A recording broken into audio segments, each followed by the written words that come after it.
subramani.com में आपका स्वागत है। शुक्रिया यहाँ आकर के मेरे वीडियोस देखने के लिए। आज का जो विषय है वो थोड़ा हटके है। वो पैसे के बारे में उतना नहीं है जितना आपकी खुशी के बारे में है। मैं ये मानता हूँ हम पैसा कमाते हैं या पैसे को मैनेज करते हैं इसलिए कि हमको खुशी मिले। तो आज कुछ ऐसी चीज़ें हैं जिनको करने से आप उस दिशा में आप जब जा रहे हो तो ये सब चीज़ें करें। ये नहीं सोचें कि ये करने से खुशी मिलेगी, ये सब करें। तो पहली बात ये है, आपका जो इमोशंस है उसको दिखाओ। आप खुश हैं तो खुश रहो, हंसो, गाओ, नाचो, जो करना है करो, अपनी खुशी दिखाओ, अपना दुख भी दिखाओ। ऐसे नहीं कि सब बंद करके रखोगे तो टेंशन बढ़ता है, इससे कैंसर हो सकता है। Right? So just be happy. जब आप खुश हो खुश रहो, जब आप दुखी हो दुखी रहो, कोई प्रॉब्लम नहीं है। जब आपकी कोई तारीफ़ करता है, कहते हो आप बहुत अच्छे लेखक हो, आप बहुत अच्छे संगीतकार हो, या जो भी आपकी तारीफ़ करता है, तो ये कहो कि हाँ ठीक है, 30-40 सेकेंड के लिए चने के झाड़ पे चढ़ जाओ और उतर जाओ, और फिर बोलो भगवान की मेहरबानी है, शुक्रिया। ये मत बोलो नहीं नहीं ये तो कुछ भी नहीं है, आपने मेहनत की है, आपको ये मिला है, इज्जत मिला है।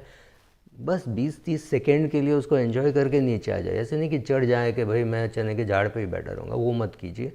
तो ये इमोशंस दिखाने में कोई प्रॉब्लम नहीं है। दूसरी बात, आप कसरत व्यायाम कुछ तो करें। अगर आप 50 साल के ऊपर हैं तो भी आप कर सकते हो। हाँ, अगर आप 80 साल के ऊपर हैं तो सिर्फ वॉकिंग में भी गुड। तो थोड़ा आधा घंटा 1 घंटा चलने की कोशिश कीजिए, सुबह आधा घंटा, शाम को आधा घंटा। Walking is good. हमारे बिल्डिंग में एक 92 साल के आदमी हैं, वो रोज़ काफ़ी लंबी वॉकिंग करते हैं। कोरोना वायरस के टाइम वो घर के अंदर वॉकिंग कर रहे थे और अभी बाहर वॉकिंग कर रहे हैं। Is 93, 92 completed, 93 running. वो कर सकते हैं तो आप भी कर सकते हो, कोई प्रॉब्लम नहीं है। करेक्ट? सो एक्सरसाइज करें। जो जवान हैं वो ज़्यादा ज़ोर से एक्सरसाइज करें, और जो औरतें हैं वो भी ज़्यादा करें, ताकि वो अपनी बोन स्ट्रेंथ को मेंटेन कर सकें। विमेन का जैसे एज बढ़ जाता है, मेन का भी होता है, बट विमेन का ज़्यादा होता है कि वो बोन जो है वो थोड़ा आपके शरीर में वो वीक हो जाता है, आप ब्रिटल हो जाता है, करेक्ट वर्ड इज़। तो एक्सरसाइज करके वो बोन स्ट्रेंथ आप बढ़ा सकते हैं, तो एक्सरसाइज ज़रूर करें। एक्सरसाइज किए बगैर आप रह नहीं सकते। तीसरी बात, आप अपने एज ग्रुप के कुछ ग्रुप्स बनाएं। जैसे कि आपके स्कूल ग्रुप, आपके कॉलेज ग्रुप, किसी ने बनाया होगा तो ज्वाइन कीजिए, किसी ने नहीं बनाया तो आप बना दीजिए, क्योंकि वहाँ सेम एज वाले होंगे और सिमिलर इंटरेस्ट होगा। आप सबकी प्रॉब्लम्स एक साथ में होगी, बीमारी हो या बच्चों के बारे में हो या कुछ भी हो, फैमिली से, या आपको पॉलिटिक्स भी डिस्कस करनी हो, तो सब सेम एज के रहेंगे। ये करना ठीक है। और एक और चीज़ करना ठीक है, अपनी कोई हॉबी परस्यू कीजिए। इंडियंस का ये बहुत बड़ा प्रॉब्लम है, जब वो रिटायर होने वाले हैं तब वो सोचते हैं अब मैं क्या करूं, अब मैं पूजा पाठ करूंगा। पूजा पाठ सडनली 60 साल में नहीं होगी। अगर आपको पूजा पाठ में दिलचस्पी है तो 40 में करें, 50 में करें, तो 60 में आप कर सकते हैं। नहीं तो आप मंदिर जाओगे, वहाँ सो जाओगे। करेक्ट? आपको इंटरेस्ट नहीं रहेगा तो आप जाओगे ही नहीं, बाद में बोलोगे वहाँ पे मुझे बोर होता है, मैं नहीं जाऊँगा।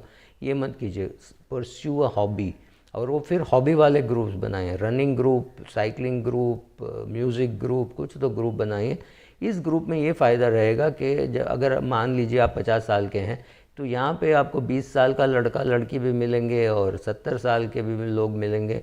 तो आप छोटे लोगों से कुछ सीख सकते हैं। मेरा पूरा जो सीख है यूट्यूब का या इंटरनेट का या नेटफ्लिक्स का या जियो ऑपरेशन, सब मैंने अपने बच्चों से ही सीखा है। सब मुझसे बहुत छोटे हैं, 20-25 साल छोटे हैं। तो उनको फ़ोन करके पूछता हूँ ये कैसे करूँ या वह कैसे करूँ। ये जो वीडियो निकाल रहा हूँ ये भी मैं उन्हीं से सीखा हूँ।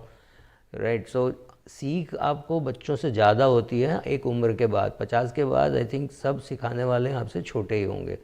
आप जिम ज्वाइन करोगे, वहाँ पे आपको जिम ट्रेनर मिलेगा, वो 18-20 साल का होगा, उनसे सीखोगे। लेकिन जब आप ये ग्रुप बनाओगे उसमें आपको 70 साल के लोग भी मिलेंगे, उनसे आप ये सीखोगे कि 10-20 साल के बाद आपका क्या होगा। राइट? ये सब आप वहाँ से सीखोगे। तो ये मल्टी एज ग्रुप के भी ग्रुप्स चाहिए और सेम एज ग्रुप के भी ग्रुप्स चाहिए। तो इसके आपके माँ के साइड के कज़न्स, आपके पिताजी के साइड के कज़न्स, आपके वाइफ के साइड के कज़न्स, सब की आप अलग अलग ग्रुप बना सकते हैं। वहाँ पे भी आप कुछ एक्टिविटीज़ कर सकते हैं। एक्टिविटीज़ करने से भी आप जवान रहते हो। और कुछ सीखते रहिए कंटिन्यूसली। मेरे घर में कुछ लोग हैं 75 साल से 82 साल तक मेरे मामा, मेरी मासी, ये लोग, और ये लोग कॉन्स्टेंट, मेरी माँ, ये लोग कॉन्स्टेंटली कुछ ना कुछ सीखते रहते हैं। कुछ ना कुछ, मतलब यूट्यूब कैसे यूज़ करें, यूट्यूब में रिकॉर्ड कैसे करें, ओला उबर यूसेज सब ये लोग कर सकते हैं। ओला बुक करके फिर मुझे फ़ोन करेंगे, बोलेंगे मैंने ओला बुक कर लिया, मैं इस ओला से आ रहा हूँ, या तो वो शेयर कर लेंगे ग्रुप। मतलब इतना, अब ये सब सीख आपको करना है। ऑब्वियसली अगर आप यंगर हैं तो ये सब आपको, आपने सोचा भी नहीं कि सीखना बहुत मुश्किल है, बट अब 80 साल के हो गए हो तो ये सब सीखना मस्ट हैव बीन डिफ़िकल्ट, लेकिन सब सीखे हैं। सो सीख के ही आप जवान रहोगे। So learning is a very important thing. और एक कुछ शुक्रगुजार होना चाहिए। आप अगर अमर प्रेम फिल्म देखा है तो राजेश खन्ना विलन को बोलता है, जब गाय बैल भी खाना खाते हैं, जब घास खाते हैं तो बीच बीच में ऊपर देखते हैं जैसे कि भगवान को शुक्रिया अदा करते हो। करेक्ट। सो गाय बैल भी अगर शुक्रिया अदा करते हो भगवान को, तो हमको तो करना ही चाहिए, right. So please be have gratitude towards everybody, towards God, towards the government, towards the your parents, towards your brother, sister, cousins, friends. Have some gratitude के उन्होंने आपके लिए कुछ किया, आपने उनके लिए कुछ किया, इसलिए वो रिश्ता है। So you know, be happy about all those things.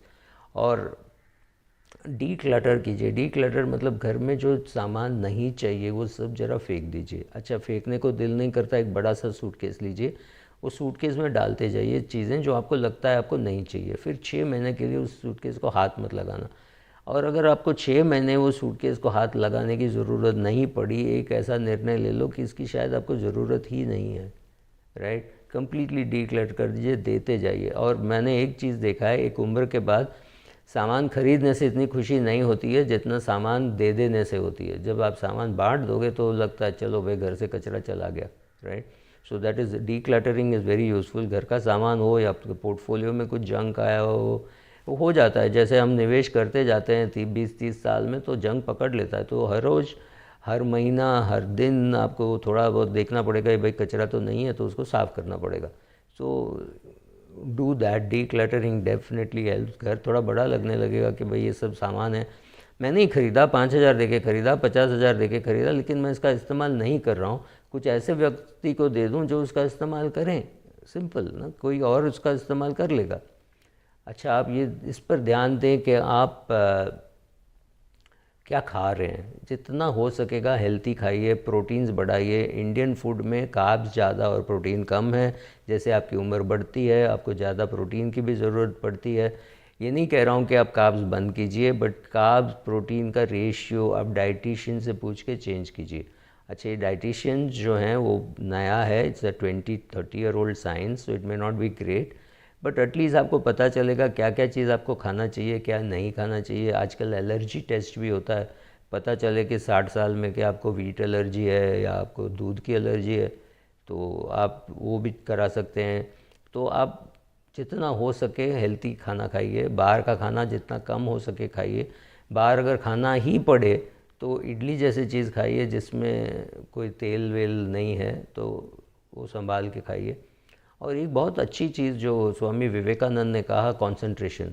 आप एक चीज़ करते समय सिर्फ उसके बारे में सोचिए, उसके बाद ये नहीं कि इसके बाद मुझे क्या करना है, उससे पहले मैंने क्या किया, वो सब सोचिए। जस्ट लाइक दे से लिव इन द प्रेजेंट। अभी मैं ये वीडियो निकाल रहा हूँ, मुझे सिर्फ आप दिख रहे हो कि आप हिंदी में ये सुनना चाहते हो, इसीलिए मैं ये वीडियो बना रहा हूँ। अगर मैं ये सोचूं गुजराती में बनाऊँ, तमिल में बनाऊँ, मेरा ध्यान बढ़ जाएगा। तो ध्यान मत बढ़ाओ, एक चीज़ एक समय में करो, ज़्यादा अच्छा होगा।